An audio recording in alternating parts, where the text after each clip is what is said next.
it's just the right thing. And we're back with episode 33 of The Sounds of Struggle. I am Chris Parrish. And I am drinking at my favorite Wobbly Pop Stop. The award-winning first round. Yeah. We're DOL once again. Yeah. So, not that much is going on in sports this week. There's enough for a podcast. Well, yeah, it's more wrestling.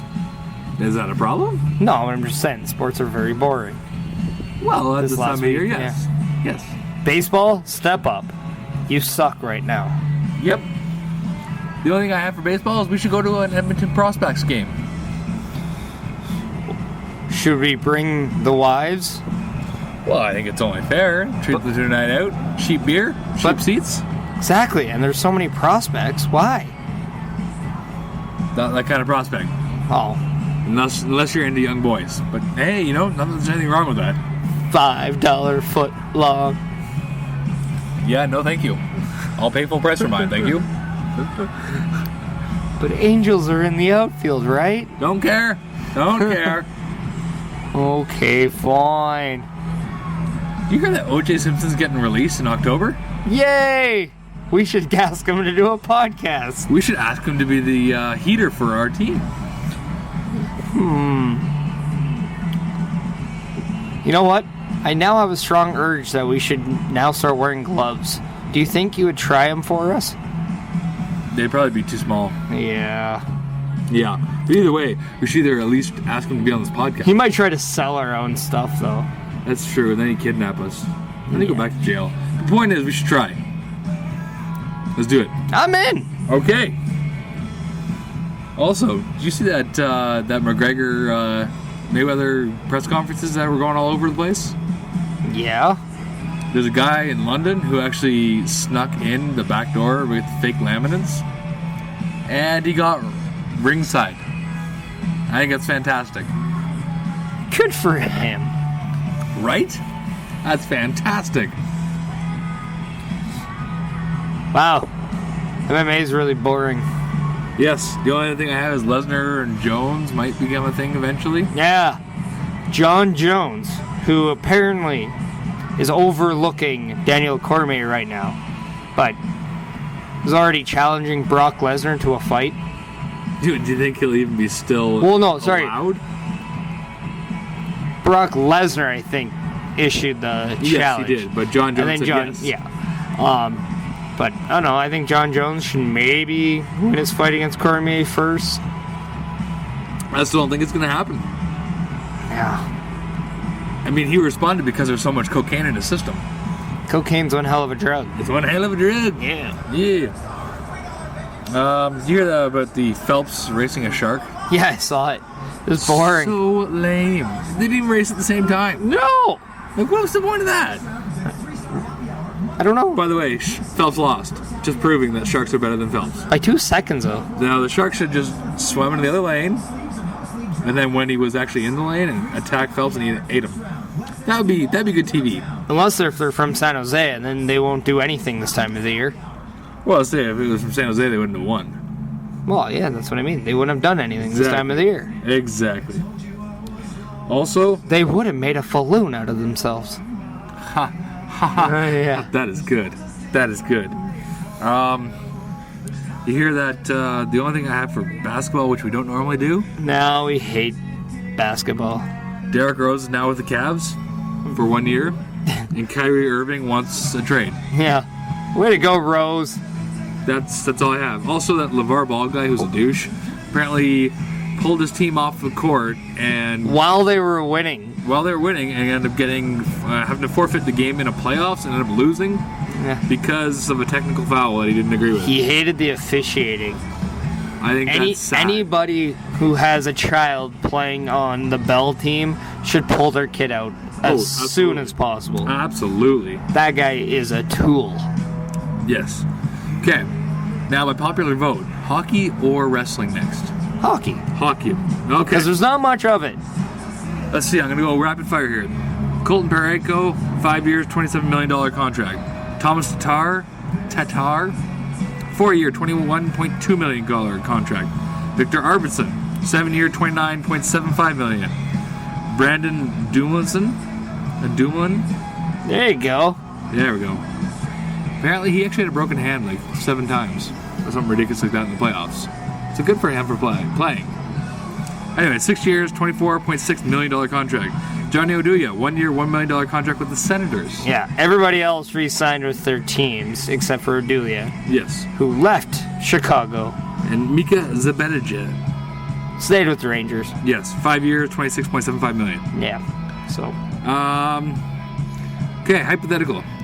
KHL sends their best players from every team, like an all-star team, over to the NHL. In April, when it comes time for playoffs, are they in the playoffs, on the cusp, or not even close?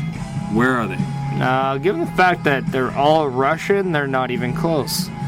I'm going to say they're probably like a, 12th or 13th place. They're not the bottom. They're probably just a little better than Vancouver. Probably. So yeah, I don't know. Just better than the Swedes, I guess. Yeah, I think they'd be lasting. Yeah, 13th overall in whatever conference they'd be in. I think that's where they'd be. Out of the playoffs. Let's hope to God it's the East, because they would get eaten alive in the West. They get just destroyed in the West, yes. Yeah. Also, staying with the KHL, Ilya Kovalchuk says this will be his last season in the KHL. Next year he will play in the NHL. Well, yeah, he stayed there because this way he gets to play Olympics. Yes. And nobody in the NHL wanted him. But yeah, no. Kovalchuk staying in the KHL for one more year. Yeah. Nobody in the NHL wanted to trade for him. Not surprising. I mean, why would you? Also, I want your opinion on something.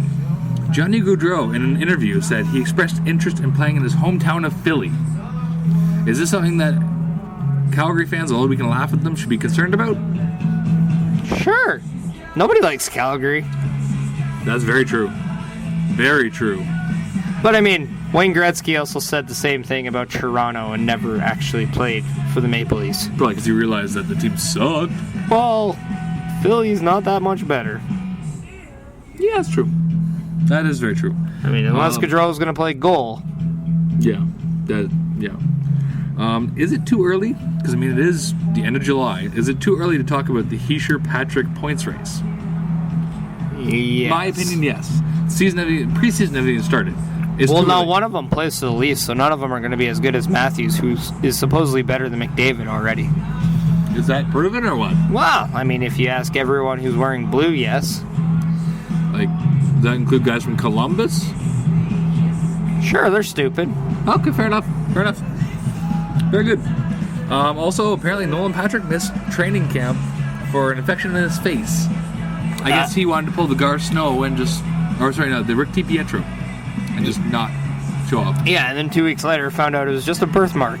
Use that ugly, boy. Use that ugly. That's pretty ugly. Yeah. That's some sort of ugly. The only other thing I have, everyone's concerned about ads becoming a thing on NHL jerseys, which I don't think they should be. No.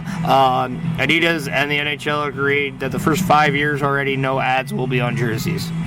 Yeah. Batman is not for ads. And you know what? I like that. I don't normally like the guy, but good for him for being firm on that subject. And people are up in arms in Montreal because, well, first of all, they're French. And second of all, they have $150 tax on actual physical stubs if you want them printed out from, like, Ticketmaster. See? This is why we should have taken care of Quebec when we had a chance and let them be their own country. Take care of them. Just boot them. Their economy would have been way worse than ours is right now. Exactly. Plus, there would have been 3 teams in the NHL, or 3 countries in the NHL. I know. There we go.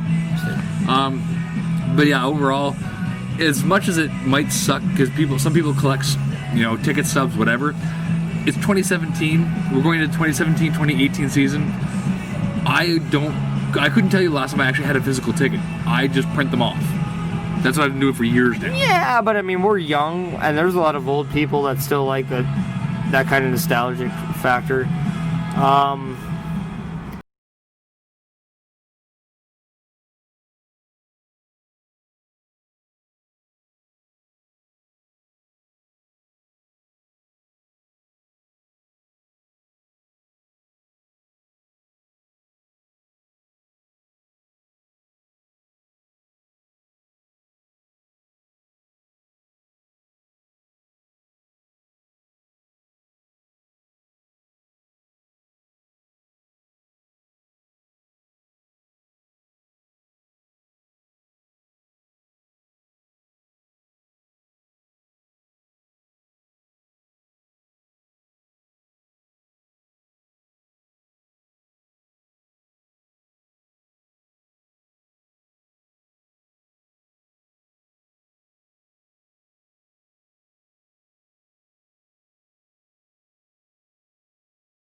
bury him.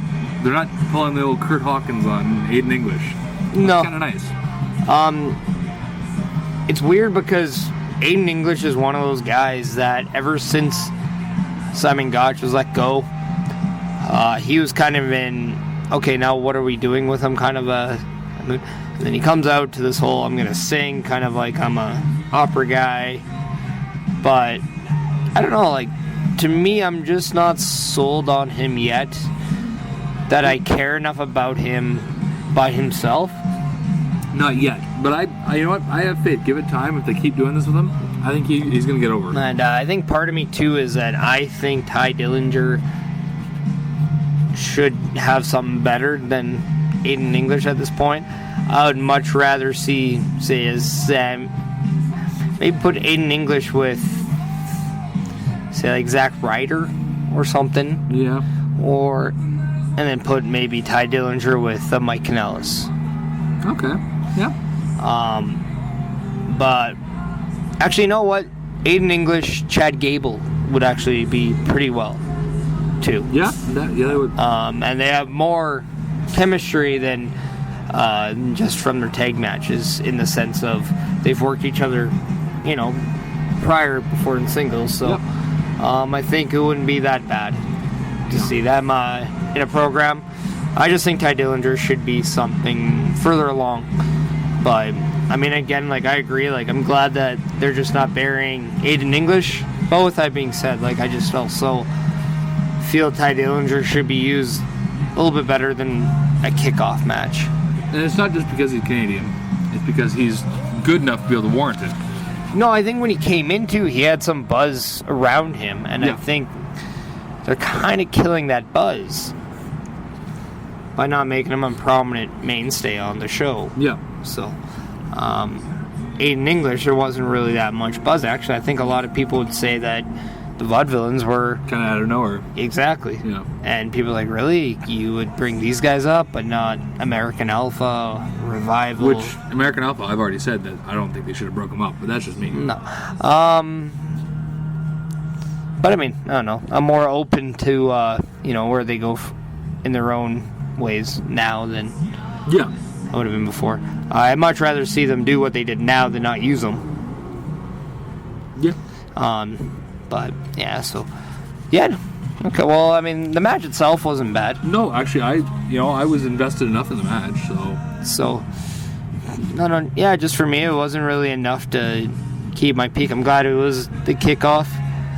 Yeah, it did what it needed to do. And that was kind of like, for me, there's a few matches that just didn't have my attention and my interest, and that being one of them, just because, in all honesty, I don't think the winner or loser really meant anything to me. No, it doesn't really. I mean, I guess it kind of establishes the both superstars, but in the same sense, it doesn't really get either one of them anywhere ahead. It's actually very reminiscent of the flag match, which we'll get to. Yeah, no, my thoughts are pretty much similar for that one as well. Anyway, moving on to the opening match. Tag match. Yes. Which, you know what? I thought for sure the Usos were going to retain. Yeah, really good match. It was very back and forth, and actually, I really enjoyed this match because it was Xavier Woods, which, generally speaking, when he's in the ring, New Day loses. They kind of used him as almost like the out, and they really showcased him in a tough way, as well as showing his skill in the ring, and I thoroughly enjoyed this match. The Usos are fantastic. They've come a long way since they started, and I'm looking forward to what these two teams can do in the future. The one thing I just don't understand from the Usos is you are the champs. The last time you were in the ring, you took a count out voluntarily. Therefore, you were okay with, not going over the hill just to retain the titles. My thing is, when you're against a New Day, why doesn't a team acknowledge the 3-man only to get the ref to send one out? We have yet to see that. Well, since the days of their heels, yeah. And to me, this is why I'm just not invested in the New Day as much as maybe everyone else is. I just don't care anymore about them being in the title hunt because you overplayed their stay on Raw when they were the tag champs then. Well, fair enough. On top of that, the Freebird rule works better in a heel way than it does in a babyface capacity. That is true. I'd much rather see them establish 2 people in a tag and 1 person in singles, and for me that singles would be Big E. Yep, have him almost turn into a faction instead of a tag team. Yeah. But with that said, I really hope they have one more match at SummerSlam for those tag titles. I just don't understand why you needed to take the titles off the Usos. Yeah, I think if they actually did some sort of like disqualification, like, you know, one of the Usos used a chair, or say they were beating down the New Day so bad that Big E got involved and caused disqualification, and then they just built to a big match at SummerSlam, that would have been... I would have loved to see a ladder match between the Usos and the New Day at SummerSlam. Yep. Speaking of which, small note, ladder match coming up in MPW that we'll be a part of. Well, you know, I mean, we do technically have to beat 2 teams to get there. We'll be a part of it, don't you? But, I mean, yeah, exactly. I mean, it's not like we did it last year. We are reigning... Wait a second, we did it last... We'll be reigning defending champions of this tournament. Yeah. Of this brand new tournament, which we'll get to later. Yeah. But, but yeah, no, with that said, like, good match. I just didn't understand the reason why they flipped the titles now. Wait till you got that gimmick match. It's almost like when Bayley won the women's title. It seemed like a little premature. Or when Naomi won the SmackDown Women's title as well. A little premature, yeah. So, to me, I just think you could have made it bigger at SummerSlam. Yeah, oh, absolutely. But at the same time, I still think the Usos are the best tag team right now in WWE. It's really hard to argue that otherwise. I think just lately they've been on such a surge that if they don't have the straps, I think they kind of lose that credibility a little bit, in the sense of, okay, they know that everyone knows that they're good, but they don't have that validation of being tag champions. Yeah. And they're not tag champions very often, so I think when they do have them, they strongly believe that when they have the titles, that they are the best. Yeah. And not a lot of people have that feeling when they are a champion. Yeah.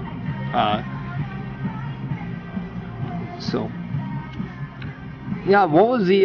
next match? Yeah. It was Nakamura versus Corbin, which I felt was almost unnecessary. I mean, I know there's bad blood from last, like the Money in the Bank pay-per-view when Baron Corbin jumped him, but I don't know. I feel like this was not thrown together, but did they need to do it on this pay-per-view? Well, one thing I just don't think is told well is right now Shinsuke does not carry a feud well on TV. No, he definitely does not. And Baron Corbin doesn't do a great job either. I still think he needs a lot of work on his promos.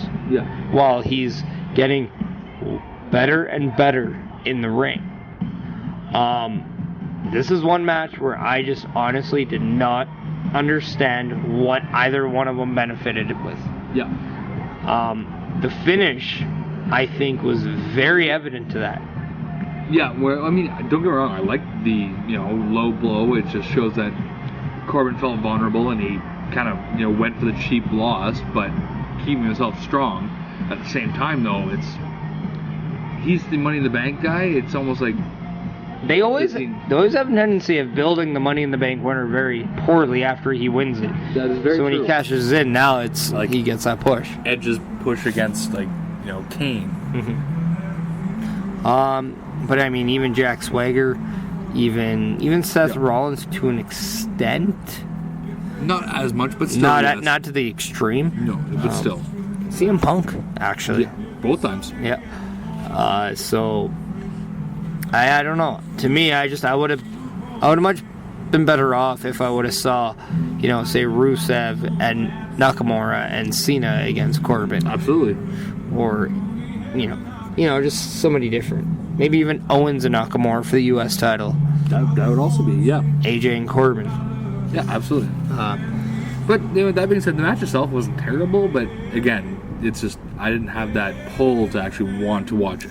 Yeah, they didn't necessarily capture my emotional interest. Especially after that match at Money in the Bank. The match you want to see is Styles versus Nakamura. Yeah. Not Corbin. And we understand that if you're going to see that, they're going to make it at either a WrestleMania or SummerSlam. Yeah. So, and we get that, but to go from that to suddenly this, there was not much of a build-up. No. And I think now with TV, you can't just build a match on TV. You need to go a few months, use a pay-per-view in there as well. A lot of the good feuds nowadays tend to have the overlap of pay-per-views. It's just now we use TV to go to one pay-per-view and one and done. Yeah. You know, we have kind of chapters of the storyline. I kind of look at why you're invested in the Randy Orton Jinder Mahal. I mean, this is kind of the third pay-per-view now. So they have that emotional investment with additional time, and you're taking your time, so you care about it more.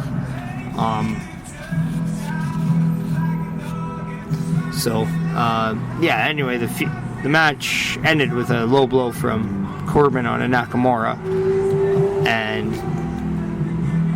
it made, like you said, it made Corbin still look strong. Made him look vulnerable to take the cheap shot. Yep. But with that being said, it didn't do anything to help propel Nakamura. Quick little side, Tuesday night SmackDown Live.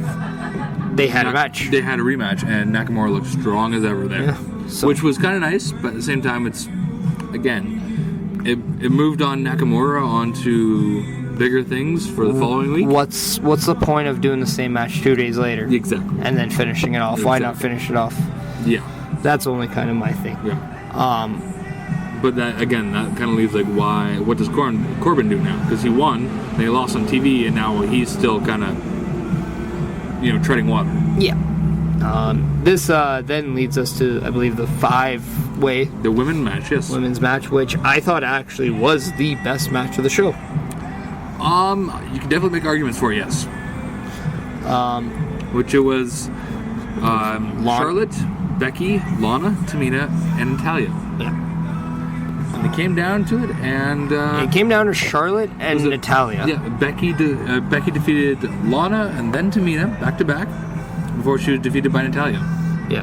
Which I wouldn't say I called it, but I mean, I figured she'd get a couple and then be eliminated either at the end or close to the end, which is quick succession, but still good match.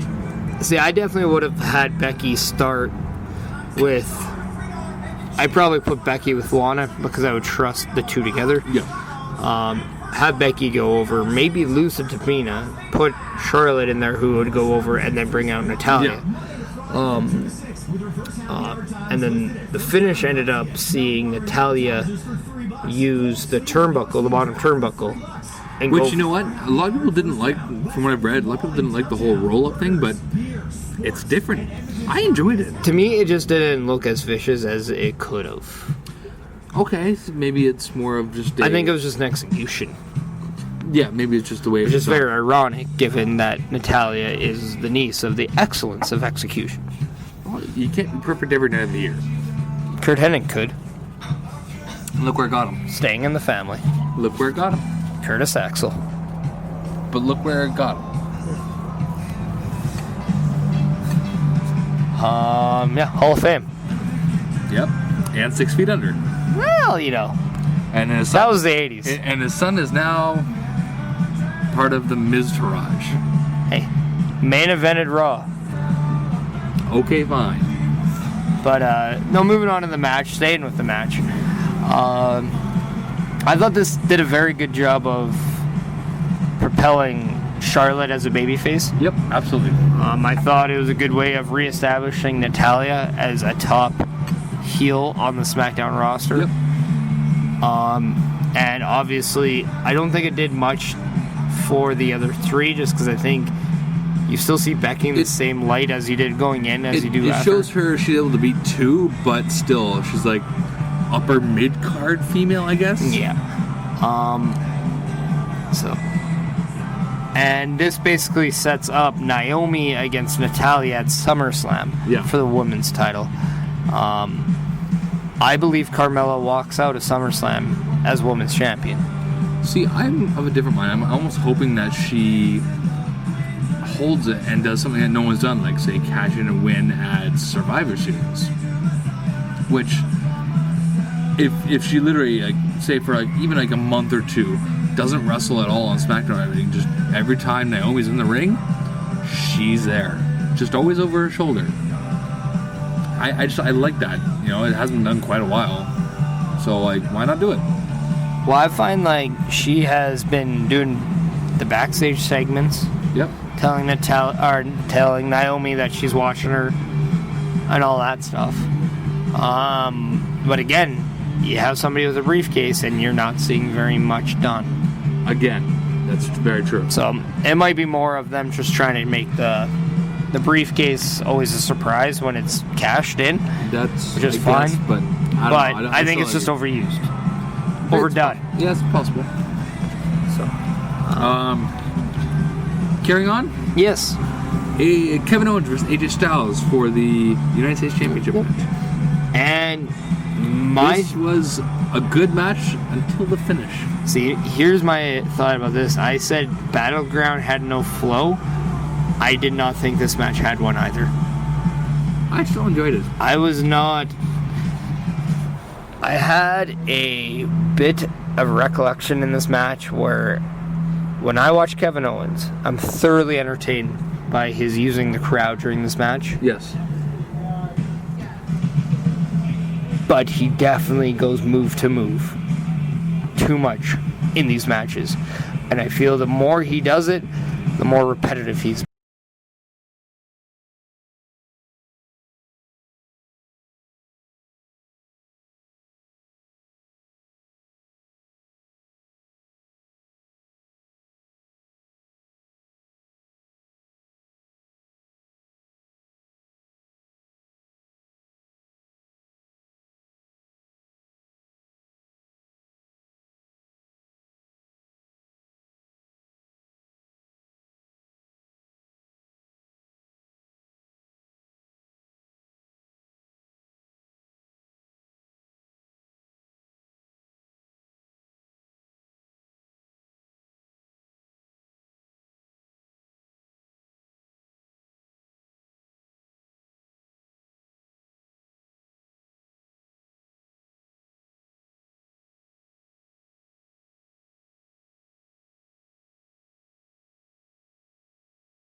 That's true. I mean, I guess you could argue with that it was more of a stomach and face thing, but yeah. But they didn't, and that's part of my thing. There wasn't no identification. But it seems to be a WWE thing that as long as, if you kick the ropes and the guy's on it and he falls and hits himself in the groin, they don't really care.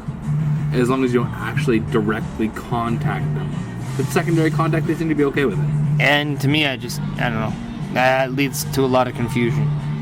But yeah, no, the finish came when the ref was knocked out. You had AJ, or I believe Kevin Owens went for a crossface. Yep. AJ reversed it.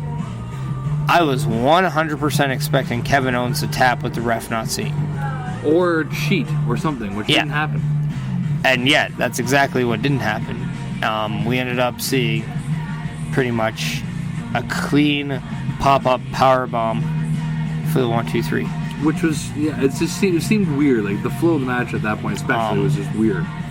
There's a rumor going around that after the match, a second referee was supposed to come out to let the referee know that Kevin Owens intentionally threw the AJ onto him, causing the match to be restarted.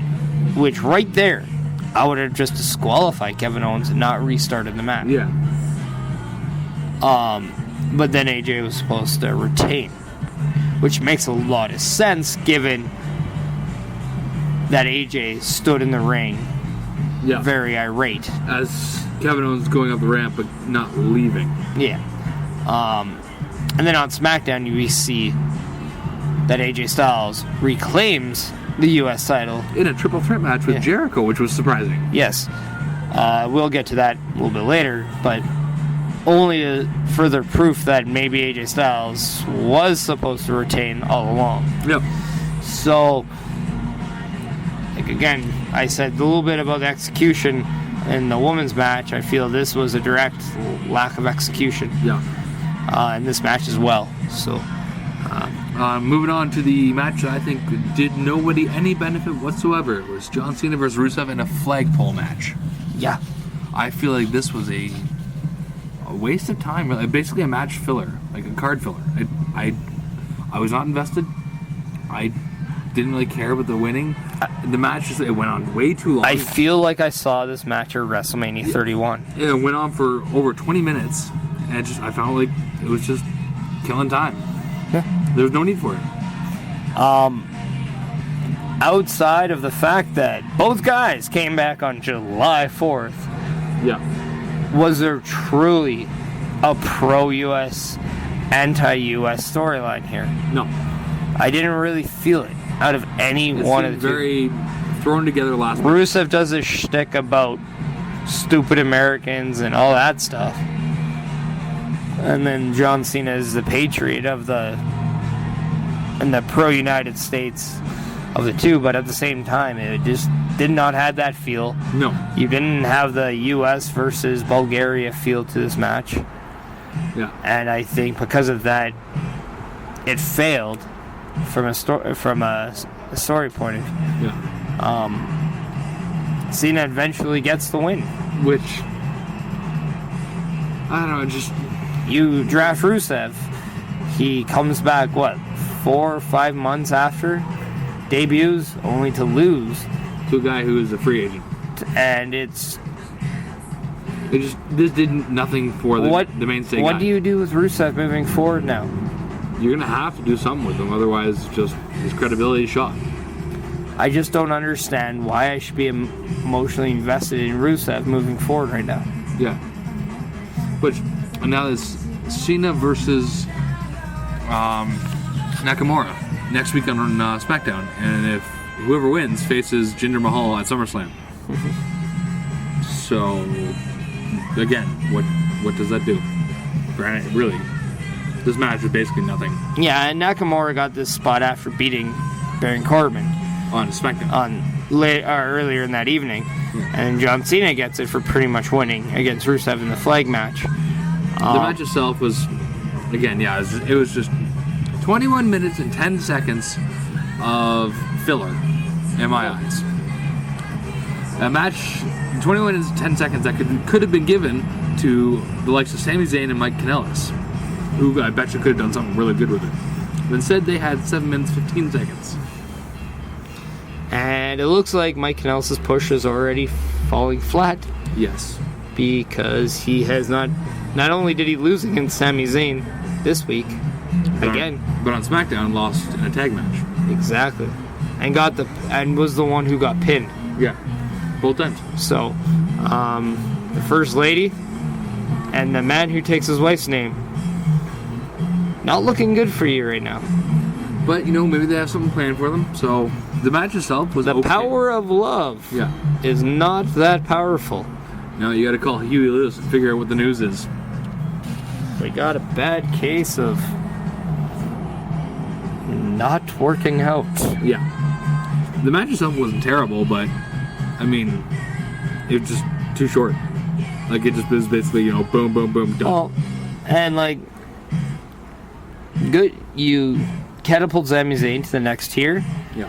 And now you put Mike Kanellis in a position where, alright, the guy debuted. We got a strong reaction for debuting.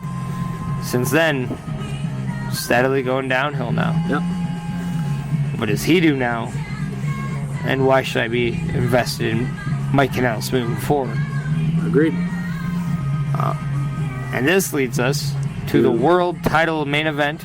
Punjabi prison match, which I personally think of the three, it was the best one. And I think we both knew that just because both participants were better workers. Yes. In terms of combination than the other two matches were. Yeah, and the fact that kudos to the Singh boys who were probably under the ring the entire show. It's kind of funny. It sucks for them, but kind of funny. Well, they did do the backstage segment. But that could have easily with Jinder Mahal. But, you could have turned the lights off and played our video package and had them go under. That is very true. So but yeah, no, they definitely put the work in that night. Yes, they did. They took all the bumps. Pretty much. All the big ones. Good Canadian boys. Sorry, from India. They're from India. But they also are treated as Hindu, which makes no sense. Because Hindu does not come from India.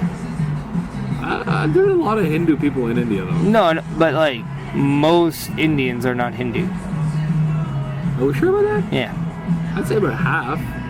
Where are most Indians then? Well, because listen to Jinder Mahal on his last podcast. Punjabi's a language, though. It's not a not a religion. But so is it possible that Hindu people speak Punjabi? I don't know, because I've never been over there, so I can't tell. Anyways. But yeah, it's a little bit, I don't know, there's a few things that don't make sense. Let's just leave it at that. WWE, they don't have to make sense, it's wrestling. Yeah. They're just trying to sell to India. Yeah. That's really everything. But yeah, the match itself was actually quite good. I was. And again, this is just for me a further explanation of if you allow them to put in the time, whether it's TV, pay-per-views, eventually you have a gimmick match that has more interest towards it. Yep. And just when it looks like Randy Orton is about to climb over the second Punjabi fence, which, by the way, Jinder Mahal makes it out of the doors, and then Randy Orton climbs up and basically steps across, and he's on the top of the cage on the other side. It's like, why didn't they just do that from the start? Right? But anyways. But, well, I think, too, if there's two guys trying to prevent you from leaving out the door, they can't prevent you from climbing. I guess that's true. So, we saw that. We've seen that happen before in cage matches. That is true. Especially with Seth Rollins and J&J Security. Yes, that's true. So anyway, as he's climbing over, Jinder Mahal's music starts playing, which people are kind of confused with, only for the great Khali to return. Yes. And as soon as he returns, he walks out and starts shaking to Punjabi prison, to where Randy Orton falls back in. And I thought it was almost a legitimate fall, the way he sold it. It was very good. But let's quickly backtrack just before that, and how he put one of the Singh boys through the announce table from the top, or almost the top of the outside prison wall, and just ruthlessly beats another one with a chair and a kendo stick and the kitchen sink and his firstborn and whatever else. Yeah, it was nice. It was a little bit of alright. A little bit of alright indeed. Yeah. But no, that's what we're talking about. The Singh brothers definitely stole the show in terms of the bumps, in terms of, what was done. I mean, I think we expected the Singh brothers to get beat up in this match. And we expected Jinder Mahal to be the smart game plan mastermind. Yep. And sure enough, they do the backstage segment where the Singh brothers says they cannot help Jinder Mahal that much, and they feel bad. And Jinder's basically agrees. He's like, it's okay. He's like, I got the power of 1 billion people behind me. Yeah. Or how many people are in India? 1.3 billion, I believe. And he's like, it will work out. And then sure enough, with the return of Great Khali.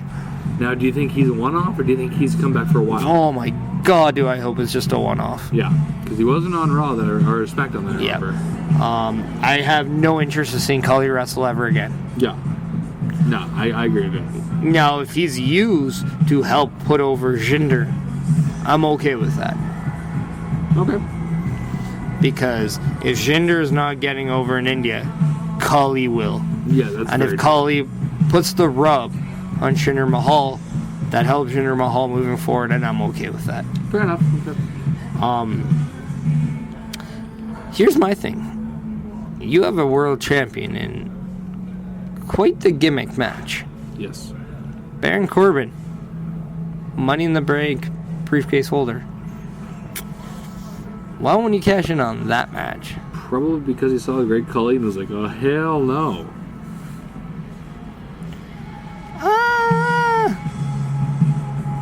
Maybe? Maybe? I do think it's funny that the Great Khali grabbed the title twice and held it up like he wanted. That was pretty funny. What was that about?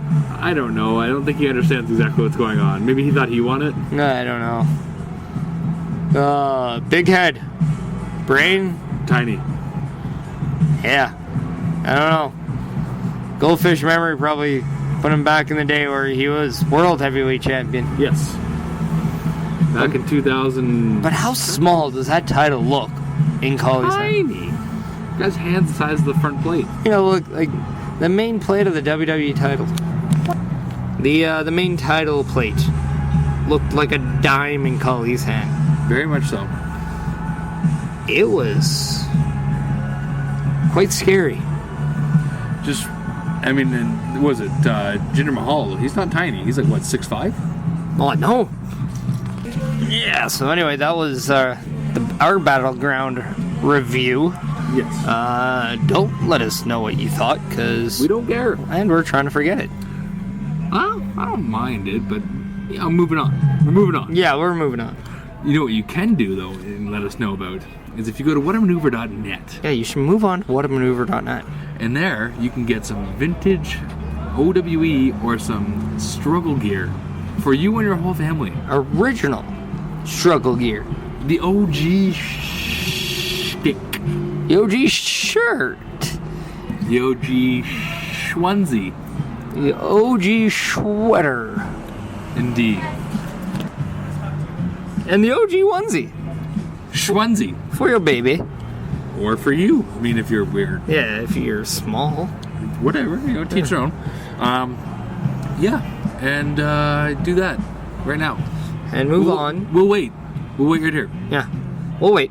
Alright. Waiting. Still waiting.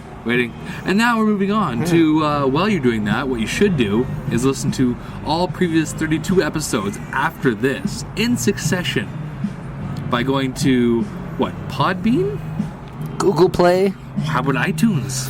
You know what? I hear you can also check it out on YouTube. That is the truth, son. Preach it to the choir. Speak no lies. Exactly. What you gotta do is you gotta go find Edmonton Sports Podcast Network on all of those devices. And you can watch all of us and listen to all of us. I think more platforms than devices. Same thing. Your device would be like your smartphone, your laptop. You're a device. I am a device. Exactly. Device of destruction. Woo woo woo. Exactly. Wait, what? I said woo woo woo. Why? Okay, fair enough. Do what I want. You're not my real dad. That is also true. Yeah. You know who's everyone's real dad? Dan O'Brien. Or Kurt Angle. Yeah, one of the two. Yeah. Yeah, so moving on from, the Battleground Wrestling, we'll talk about the non. One other thing I wanted to point out from Battleground, Kofi Kingston's the first person to ever hold the WWE, the World, the Raw, and the SmackDown tag titles. But what does it all mean, Basil? He's a good tag team partner, I guess. Or is he? Well, he wins a lot of them, so you gotta assume he is. Yeah. It's because your push as a singles didn't go well. Well, he won the Intercontinental 3 or 4 times, the US 3 or 4 times. Meh. He's this generation's Coco Beware. No. Nah. No. But yeah, moving on from non-WWE. Alberto El Patron is stepping down as president of Combat Americas, whatever the hell that is. It's not his destiny to be the president. Even though he was cleared of all charges in that whole incident we just explained a little while ago, he's still stepping down. He is not up, he's down. Indeed. And I don't know if he's been reinstated into Global Force Wrestling, but there's been a couple people who are not. They've left, and those are Magnus and Matt Morgan. They both left that company. Yeah, do you even remember Matt Morgan being in Global Force Wrestling? Not really. No, neither did I. And actually, Davey Richards also And he's left. supposed to be a blueprint. Yeah. What? Davey Richards also left, but it's because he wants to get his medical degree. He's going to med school. But one person on the plus side for He's that... tired of breaking bones. He wants to take care of them. Exactly. One person who is going to go, possibly, is Rey Mysterio Jr. But thanks for asking. Exactly. Yeah, apparently there's an offer on the table, and apparently there's interest from WWE as well. There we go. It'll be interesting to see where he ends up going. Yeah, because you think he'd actually be able to do some damage on the 205. Yep. Him and Neville. Yeah. Should be interesting. Assuming he doesn't destroy his kneecap again. Him and TJP. Yep. Him and Austin Air. Oh. Yeah. Oh. No banana. Yeah. Speaking of injuries, Buddy Murphy apparently possibly injured at one of the most recent live events for NXT. Yeah, but so far I haven't heard anything else, so it leads me to believe that it's not as serious. Yeah, maybe he'll be okay, hopefully. And going from injuries to retiring, Mark Henry looks like within the next few months he will be going from in-ring to backstage job of some sort. He'll be working the halls of pain now. Exactly. And making comeback, Brie Bella apparently wants to come back in 2018. How about no? Which makes me wonder, if she retired, why did she call it retirement? Why didn't she just say, I'm taking time off to have a kid? Because it's a Bella and they're not smart. Well, you're not wrong there. Oh well. We talk about the season of Total Divas coming up, but we don't care. There's a new Total Divas coming back? Well, the new season, yeah. Huh. Carmella and Cass are going to be on it. Huh. See, I don't know these things. Alexa Bliss is going to be on it. I might watch. I might actually watch now. Apparently Renee Young and good old Dean Ambrose are no longer on it. And for obvious reasons, neither is Paige. I wonder why. I don't know. Yeah, okay. I haven't heard much of her lately at all. Yeah. I should also note other notables possibly coming back to WWE or NXT, or coming to first time. Donovan Dijak and Adam Cole possibly coming here or to WWE soon. And another one who's possibly making a return to WWE, Shelton Benjamin. Is that official or what? I don't know. But the name has been popping up a lot more lately, and there was a graphic of him being on the SmackDown roster. Well, wasn't that from before he got injured? That was about 2 weeks ago. Interesting. But no official word has yet been spoken, so yeah. It's just a rumor, people. You know what would be actually really good for someone making a debut? Someone of name, say like Shelton Benjamin. halfway through someone's match, middle of the show, it just flashes up on the Jumbotron real quick. Just done. What happens if Shelton Benjamin becomes the new tag partner of Chad Gable? That would be interesting. I'd be okay with that. Apparently, Chad Gable only works with black guys who are good wrestlers. It's possible. Or Titus Brand. That is also possible on Raw. So just throwing out some ideas. Or maybe he reunites with his Team Angle buddy Kurt Angle and maybe tags with Jason Jordan. That is, I guess, also possible. Yes. Just saying. Lots of opportunities and ideas floating around. Yes. Our table. The other thing I wanted to get your opinion on, apparently Global Force Wrestling is now taking 10% of the money made on indie dates of their guys, and 100% of the merchandise from Global Force Wrestling is going to the company. What are your thoughts on this? I think it's one step back from being exclusive with one company. So it's allowing talents to still work outside dates, but a portion of that will go back to the thing. I think you'll just be asking for higher POs from these companies. Yeah. Just so you can still get yours and the company gets theirs. Yeah. But at the same time, I definitely think Global Force Wrestling will then work with said organizations more in the future. So it might actually benefit the growth of each company. It is possible, yes. You're right. I'm also curious, have you heard anything about this whole Jim Cornette comparing Omega and Ibushi to Hitler? No. I also don't pay attention to Jim Cornette all that much. No. Anyway. But I guess, he's comparing the two of them to Hitler in the sense that, he's basically ripping on them again, having a match that people love and he thinks is too stupid, they shouldn't be in the business, blah, blah, blah. The usual Jim Cornette shtick. Yeah. And then he's saying a bunch of fans come to their defense, which, good for them, that's cool.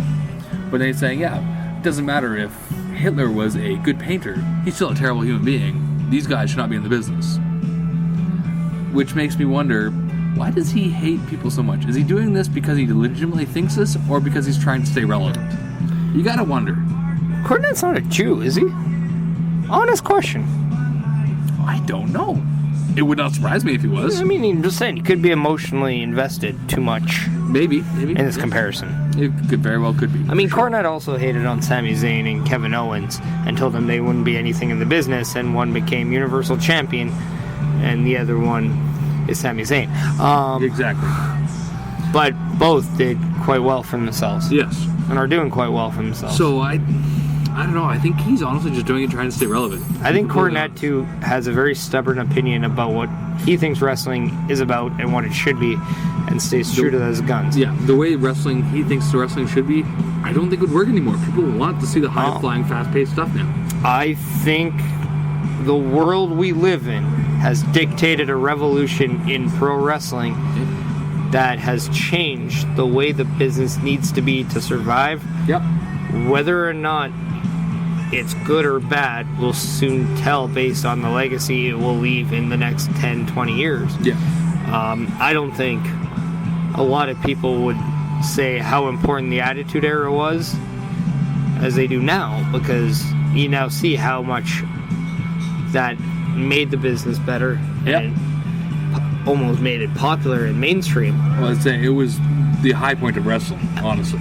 But at the same time, at that time, it was a Monday Night War for a lot of for two companies that didn't know if they were gonna, survive or not. Yeah. So, like I said, we'll see in 10 to 20 years if this era of wrestling is good or bad for the sport moving forward. Yeah. I do personally have thoughts about it. What would those be? You know what? We already hit the 56-minute point. I need more time, and I don't think a lot of people would want to listen to an hour and a half or 2 hours right now. Fair enough. So I will do tell later. Okay. Mattel has released the Festival of Friendship in toy form. Yeah. I think that's fantastic. Terrific. I think someone should go out there and actually release that picture of Kevin the Jericho and Kevin as the God and whatever else. I think that should be an actual thing you can buy. Because I'd buy it. Kind of like the Kramer photo. Exactly. Or the Kramer painting. Hey, wasn't it Costanza, not Kramer? Yeah, something like that. But anyways, release that because that picture I would buy. It's funny. Yeah.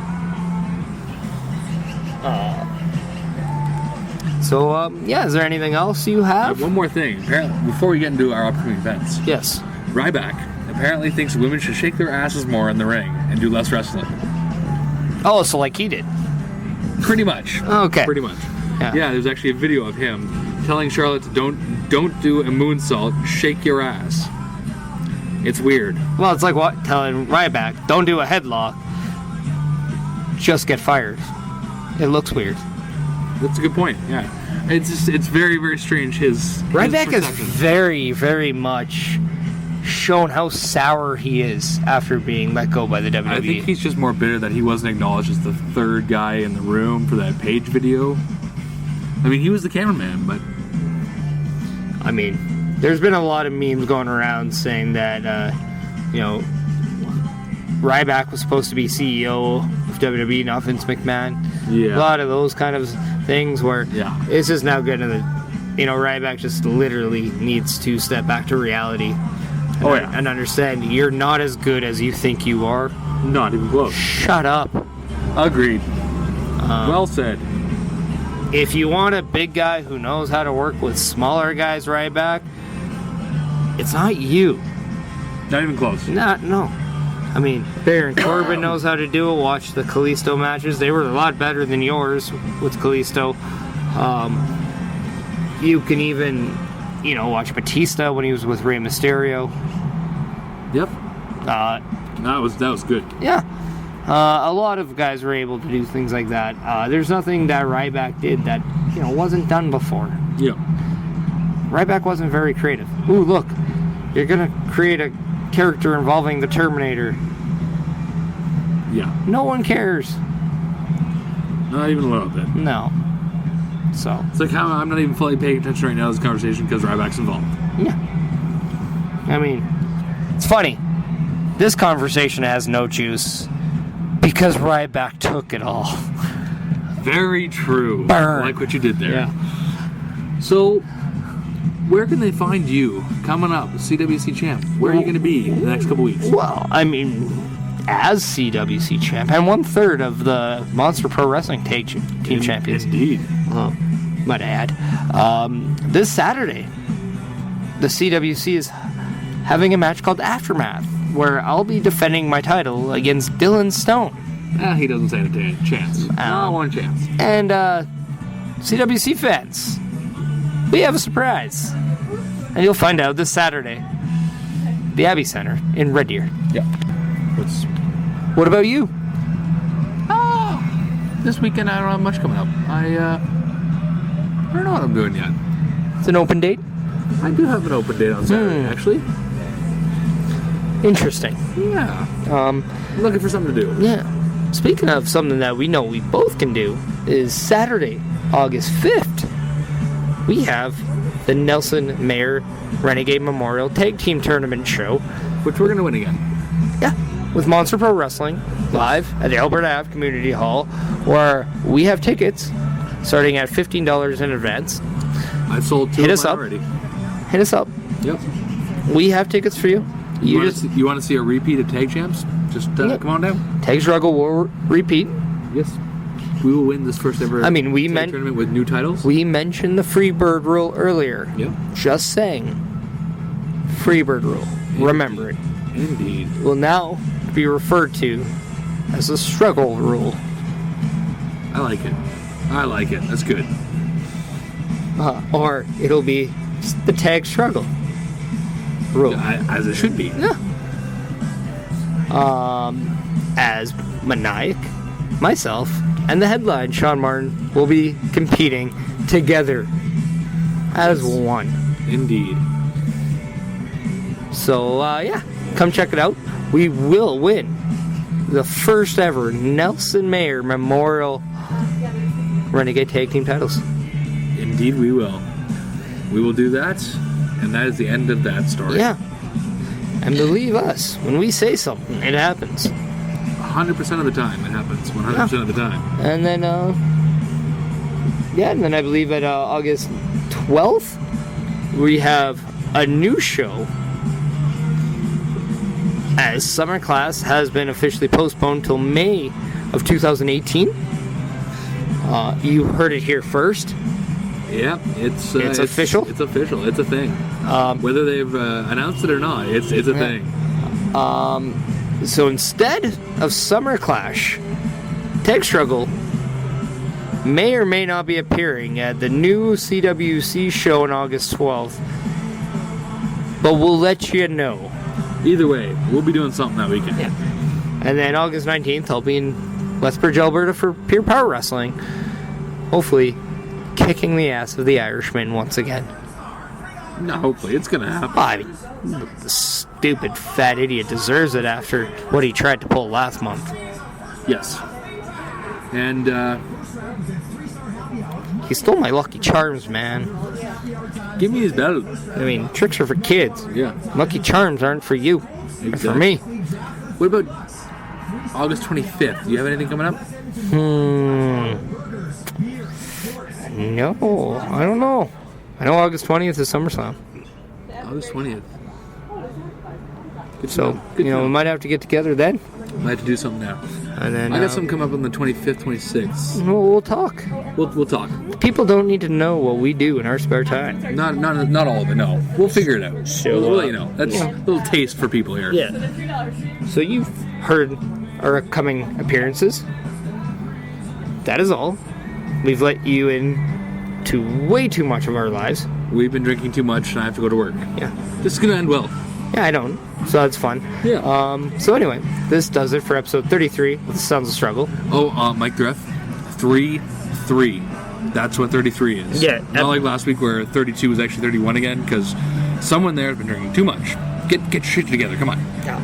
You might want to put any show involving Shine or, Glow. Maybe you're watching all the Glow shows on Netflix. Fantastic, by the way. Tune in. Yeah, it is good. But yeah, episode 33. 3-3. It is the Patrick Waugh of episodes. Or Kem Talbot. Is that his number? Yeah. Oh. Yeah, okay, then yeah, sure. Adrian Acoin? He was also 6, for the most part. 33 in Chicago. That's because 6 was taken. I don't care. Sick. Anyways.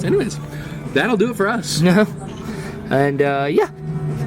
That's it for episode 33 of The Sun Struggle. I'm Chris Parrish. I am Meniac. And we are 2/3 of the Monster Pro Wrestling Tag Team Champions of Alberta.